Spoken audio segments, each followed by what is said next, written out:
कि छात्रों की और जेंजी की जो मांग है सीबीआई जांच, और दूसरी बात यह है कि 20 साल तक आप लोग मनमाने तरीके से अभी जो भ्रष्टाचार के आरोप लग रहे हैं वो सब चलता रहा। आज आप लोगों की नींद इसलिए खुली है कि आप लोगों को लग रहा है कि भाई ये जेंजी तो गेम चेंजर है, अगर ये जाग गया, ये खड़ा हो गया है तो अगली बार तख्ता पलट कर देगा।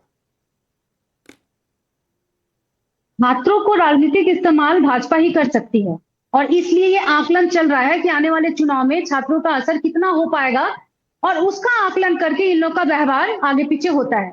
ये झारखंड मुक्ति मोर्चा और माननीय मुख्यमंत्री जी का ना नियत है ना वैसी उनकी परंपरा है।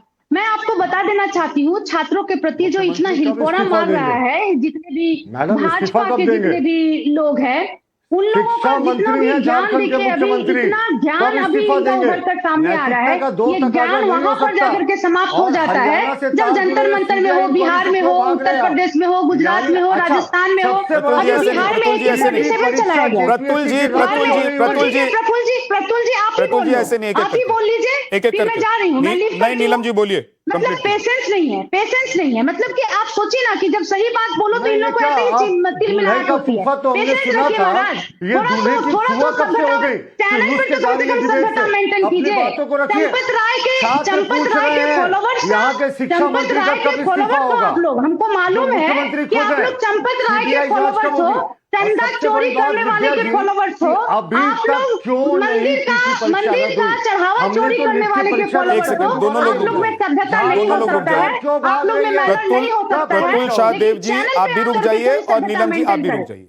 मैं एक रिक्वेस्ट कर रहा हूँ नीलम जी, मैं आपसे एक रिक्वेस्ट कर रहा हूँ। नीलम जी मुद्दे पर रहिए, आज जिस मुद्दे पर हम लोग बैठे हैं बात करने के लिए उस पर अपनी बात कहिए, ज्यादा अच्छा लगेगा, छात्र ज्यादा पसंद करेंगे और जिन लोगों को मनाने समझाने की कोशिश आप लोग रांची में कर रही हैं उनको समझ में भी आएगा। मुद्दे पर रहिए, बोलिए। देखिए विद्यानाथ जी, मैं स्पष्ट कर देना चाहती हूँ कि डे 1 से हमारी सरकार माननीय मुख्यमंत्री हेमंत सोरेन जी के नेतृत्व में, माननीय हेमंत सोरेन जी छात्रों के साथ है और छात्रों के साथ मुख्यमंत्री खुद है, छात्रों के साथ गलत नहीं होगा, कॉन्क्रीट रिजल्ट होगा और उसी प्रक्रिया में हमारी सरकार लगी हुई है। लेकिन आप अभी बता रहे थे कि 20 साल से झारखंड में जो हो रहा है वो आप लोगों ने एक्शन क्यों नहीं लिया। तो आपको पता होगा कि झारखंड अलग राज्य बनने के बाद 20 साल तक छोड़ दीजिए, 16 से 18 साल तक भारतीय जनता पार्टी का शासन रहा झारखंड में और पहला जेपीएससी और दूसरा जेपीएससी, प्रथम मुख्यमंत्री महामहिम बाबूलाल मरांडी जी यहाँ के मुख्यमंत्री थे। उनके समय में ही जेपीएससी का भ्रष्टाचार उभर कर सामने आया और उनको भ्रष्टाचार का पितामह कहा जाता है। और आज भी सीबीआई की जांच उसमें लगी थी, आज तक कोई रिपोर्ट, आज तक कोई क्लियरेंस नहीं हुआ और केस निरंतर चलता जा रहा है, कोई क्लियरेंस नहीं। और यही कारण है विद्यानाथ जी कि ये लोग सीबीआई चाहते हैं। मैं पूछना चाहती हूँ कि संजीव मुखिया जी के साथ क्या हुआ? 2024 में नीट एग्जाम के जो एक्यूज थे, 2024 के जो नीट एग्जाम में जो एक्यूज थे, संजीव मुखिया जी, नीलम मिश्रा जी, ये तूतू में हो गया, तूने ऐसा किया, मैंने ऐसा किया, तुमने ऐसा किया और मैंने तो इतना महान काम किया। तूतू में नहीं, एक सेकंड रुक जाइए।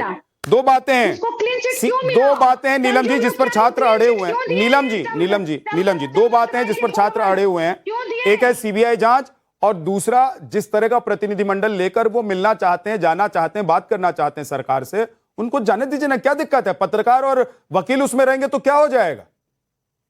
जी बीच में इंटरप्ट मत कीजिएगा प्लीज, मैं जवाब देना चाहती हूँ। मैं ये कहना चाहती हूँ कि इन लोगों का पहला मांग है सीबीआई, दूसरी मांग है कि छात्रों के साथ अगर पत्रकार और कौन जा रहे हैं साथ में, रिपोर्टर्स, तो उसमें क्या दिक्कत है? मैं दोनों का जवाब देना चाहती हूँ। पहले आती हूँ सीबीआई पे। सीबीआई की क्रेडिबिलिटी बिल्कुल समाप्त हो चुकी है क्योंकि सीबीआई का जो कार्यशैली है वो पूरा देश देख रहा है कि किस प्रकार से वो भारतीय जनता पार्टी और सेंट्रल गवर्नमेंट की वो टूल बनी हुई है, वो काम करती है सिर्फ भारतीय जनता पार्टी का हित कैसे हो, राजनीतिक लाभ कैसे हो।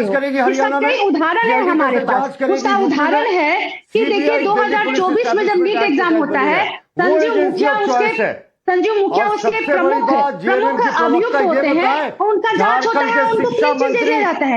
ये सीबीआई इंक्वायरी है। झारखंड की बात अगर करो तो बाबूलाल मरांडी जी के समय में जो जेपीएससी घोटाला हुआ था उसका जांच भी सीबीआई ही कर रहा था, लेकिन आज तक उसका कोई रिजल्ट आउटपुट कुछ नहीं है। तो ऐसे सीबीआई पे हम लोग भरोसा करें? और एक बात बताती हूँ, गीता पर हाथ रख के कसम खा लीजिए नीलम मिश्रा जी। एक सेकंड रुक जाइएगा, प्रतुल जी रुकिए तो सही। नहीं, प्रतुल जी को ही बोलने दीजिए, ठीक है? हम लोग सबको म्यूट कर दीजिए, प्रतुल जी को बोलने दीजिए। इनको बर्दाश्त ही नहीं है। अब अगली बार जब आप लोग विधानसभा में आपके मुख्यमंत्री जाएंगे, बर्दाश्त होता है। नीलम जी अगली बार जब आपके मुख्यमंत्री जाएंगे, आपके विधायक जाएंगे, तो आप लोग ना गीता पर हाथ रखकर एक कसम खाइएगा कि भाई अगली बार से कोई भी केंद्रीय एजेंसी से हम जांच नहीं करवाएंगे, क्योंकि वो सब तो बीजेपी की हो गई है। और ये तय कर लीजिए कि अगर राम मंदिर मामले की आप लोग जांच पर सवाल उठाते हैं कि भाई जांच उठा रहे थे कि ये जांच करने वाले इन्हीं की एजेंसी है, इन्हीं के लोग हैं, तो जांच का नतीजा क्या आएगा?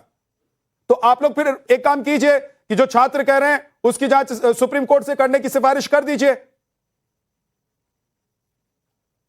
अरे तो इसमें केंद्र सरकार को कौन रोका है? केंद्र सरकार तो सर्वोसर्वा है, पूरे देश के मालिक है।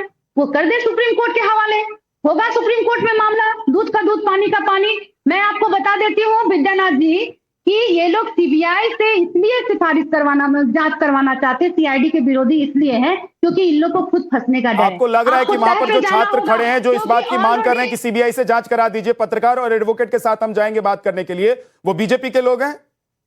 मैं आपको बता रही हूँ ना, मैं ये नहीं कह रही हूँ। अच्छा, आप यहाँ पे अगर स्टूडेंट का भी बात करें तो स्टूडेंट में भी आप देखिएगा कि यहाँ पे कई प्रकार के गुट बन चुके हैं। स्टूडेंट्स के कई प्रकार के गुट में आप देखिएगा कि एक अभ्यर्थी न्याय मंच बन गया है, जेपीएससी ये तो अलग ही बात हो गई। स्टूडेंट्स के कई सारे गुट बन गए हैं, लेकिन सारे गुट का एक ही कहना है, एक ही तरह की मांग है, तो वो लोग एक ही मंच पर है ना। सरल पटेल जी एक सेकंड रुक जाइए, सरल पटेल जी अब रुक जाइए मैडम, फिर तो आप ऐसे नहीं, इसका मतलब ये है कि आप साफ मन से बात नहीं करना चाहते हैं छात्रों से। इसका मतलब ये है कि आप जब ये कह रही हैं कि अलग अलग गुट बन गए हैं, लेकिन भाई सारे गुट मिलकर एक ही मंच पर हैं और उनकी मांग एक ही है, तो आप मान के चलिए ना कि वो छात्र हैं, चाहे वो किसी भी संगठन और किसी भी आइडियोलॉजी को फॉलो करने वाले हों। सरल पटेल जी। विद्यानाथ जी, मैं पिछले 30 मिनट से सुन रहा था, मेरे सारे पैनलिस्टों को सुन रहा था, तो आई होप कि सेम कर्टसी मुझे भी दी जाए। Sure. तो सबसे पहले जो प्रतुल जी बोल रहे थे ना कि भाई शिक्षा मंत्री का झारखंड में इस्तीफा होना चाहिए, तो ये मैं मानता हूं कि नकल में भी अकल होनी चाहिए। तो ये तो साफ हो गया कि इनको जो झारखंड में हो रहा है उससे कोई लेना देना नहीं है। इनको बस दुख और मलाल इस बात का है कि धर्मेंद्र प्रधान को प्रधानमंत्री जी ने 86 डेज तक बचाया, फिर भी इस्तीफा देना पड़ गया, इसी बात का मलाल है। और जो साफ दिखाई दे रहा है, ऐसा मैं क्यों कह रहा हूं, क्योंकि भाई जेएसपीसी जो है, जेपीएससी जो है झारखंड में, वो एजुकेशन मिनिस्टर के अंडर नहीं आती, वो तो डीओपीटी के अंदर आती है, डिपार्टमेंट एंड पर्सोनल ट्रेनिंग के अंदर आती है। तो उनको तो ये भी नहीं पता कि किसका इस्तीफा मांगना चाहिए, नंबर 1। दूसरा, भाई मैं आपके बीच में नहीं बोला था, अगर आप ये करेंगे तो आप अगर चिल्लाना चाहते हैं तो हम चिल्लाएंगे। लॉजिक से बात सुनिए, प्रतुल जी तो आपको 30 सेकंड का टाइम देंगे। प्रतुल जी एक एक करके प्लीज, एक एक मुख्यमंत्री को प्रतुल सुन तो लीजिए पहले सरल पटेल क्या कह रहे हैं, उसके बाद जवाब दीजिएगा। प्रतुल भाई सुनिए तो सही, थोड़ा सा धैर्य रखिए ना, प्रतुल जी थोड़ा धैर्य रखिए, सरल पटेल को बोल लेने दीजिए, वो बोल लेंगे तो आप बोलिएगा। देश को मन की बात सुना रहे हैं, देश के मन की बात नहीं सुनना चाहते, यही भारतीय जनता पार्टी का प्रॉब्लम है। दूसरा, प्रतुल जी ने कहा कि भाई राहुल गांधी जी से तो बहुत उम्मीद है, तो भाई ये भी साफ हो गया कि भारतीय जनता पार्टी को भी और उनके प्रवक्ता को भी राहुल जी से उम्मीद है, और देश के जेनजी को भी राहुल जी से उम्मीद है, नरेंद्र मोदी से नहीं है। क्योंकि रांची में तो विपक्ष में भारतीय जनता पार्टी है, तो मोदी और अमित शाह जी चले जाए वहां पर, लेकिन वो नहीं जा रहे हैं। और मोदी जी ना संसद में आ रहे हैं, तो मोदी जी ना सत्ता का काम संभाल रहे हैं ना विपक्ष का काम कर रहे हैं। तो मुझे लगता है मोदी जी को तो इस्तीफा दे देना चाहिए, नंबर 2। नंबर 3, आपने कहा कि भाई दिल्ली में तो बहुत असामाजिक तत्व आ गए थे, जिसको 2800 लोग थे, अगर मुझे आंकड़ा सही से पता है, तो 2800 लोगों को दिल्ली पुलिस ने आइडेंटिफाई और चिन्हित कर दिया था 3-4 दिनों में। लेकिन एक जनरल सर्कुलर आता है और ये कहते हैं कि हम जो सारी एफआईआर हुई है ना, वो हम खारिज कर देते हैं। तो भाई सुप्रीम कोर्ट ने तो ये कहा था कि स्टूडेंट्स की एफआईआर वापस करो, तो कहीं ना कहीं ये लगता है कि जो इस एफआईआर सुप्रीम कोर्ट के आड़ में, डायरेक्शन के आड़ में, अपने आरएसएस के एंटी सोशल एलिमेंट पर भी दिल्ली पुलिस ने एफआईआर खारिज कर दी है। नंबर 2। नंबर 3, जो पहले आरएसएस के जो विचारक जी है वो उन्होंने जल्दी से लंबी complete चौड़ी करिए।